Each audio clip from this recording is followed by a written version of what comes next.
Islam is not compatible with the West, and I really urge you to take the next 8 minutes and watch the history of Islam.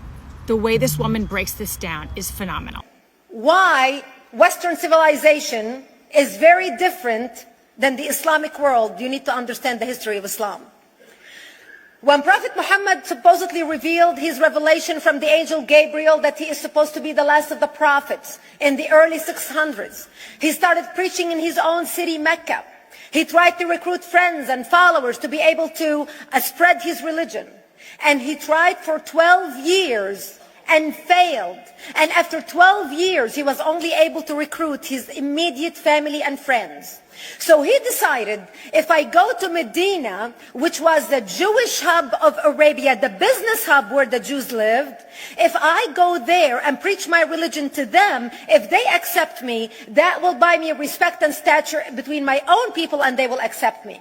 So Prophet Muhammad started borrowing a lot from the Old Testament to make his religion more palpable to the Jews, to make it a lot similar. This is why you see a lot of similarities between Judaism and Islam. For example, Jews don't eat pigs, Muslims don't eat pigs. Jews pray a few times a day, Muslims pray a few times a day. Jews fast on Yom Kippur, Muslims fast on Ramadan.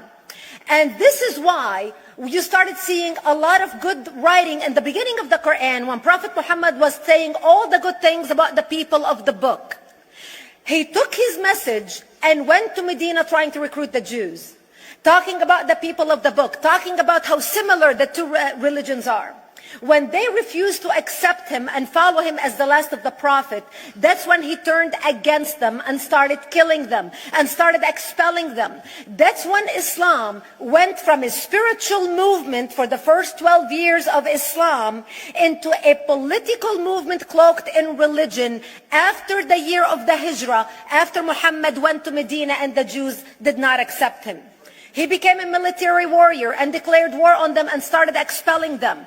Jews and Christians became dhimmi, or second-class citizens. They were only allowed to stay alive and not be killed only by paying the jizya, or the protection tax. So they had a choice: convert to Islam, or if you want to stay alive, you have to pay the jizya or protection tax, living as dhimmi in the Islamic nation.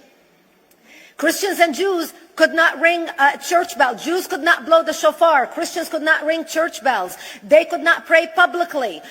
Christians and Jews could not gather together and build new churches or new temples. And the way they paid the jizya, or the protection tax, was in a monthly ceremony where they would get together downtown and the Jew would kneel on his knee and hand his goods to the mullah, who would take the goods as the price for buying the protection. And in many areas, Jews and Christians were given necklaces to wear as a receipt that they paid their jizya, or their protection tax.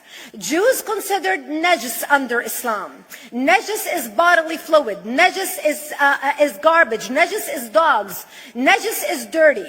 So Christians and Jews were treated as second-class citizens. Islam continued to grow. As Islam grew, more people became dhimmi, or second-class citizens.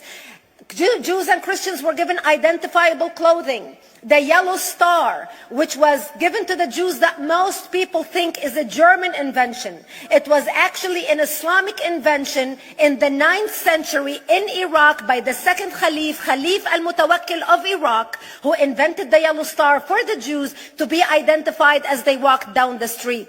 Because Jews were considered najis, if a Muslim man or a Jew walked on the same side of the street, the Jew had to cross the other side so the Muslim man can walk, so he's not dirtied by the filth of the Jew. Christians were given the zunnar, the belt, which most of you men are wearing right now. That was an Islamic invention for the Christians. Islam continued to grow. They went all the way to Jerusalem. They conquered Jerusalem. Christians couldn't ring their church bells in Jerusalem. The Pope in Rome in 1090 told the Christians, how could you sit idly by and allow your brethren to suffer like this in the Holy Land? You need to go liberate the Christians. You need to go help the Christians. That's why the Crusaders were launched.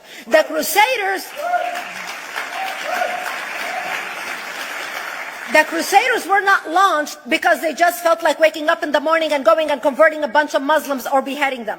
The Crusaders were launched to liberate Jerusalem. And they were able to liberate Jerusalem for less than 100 years before Salah ad-Din al-Ayyubi, Saladin, took it back, and Jerusalem remained under Islamic control until 1967, when the State of Israel liberated Jerusalem, where Christians, Jews, and Muslims could pray under the same sky.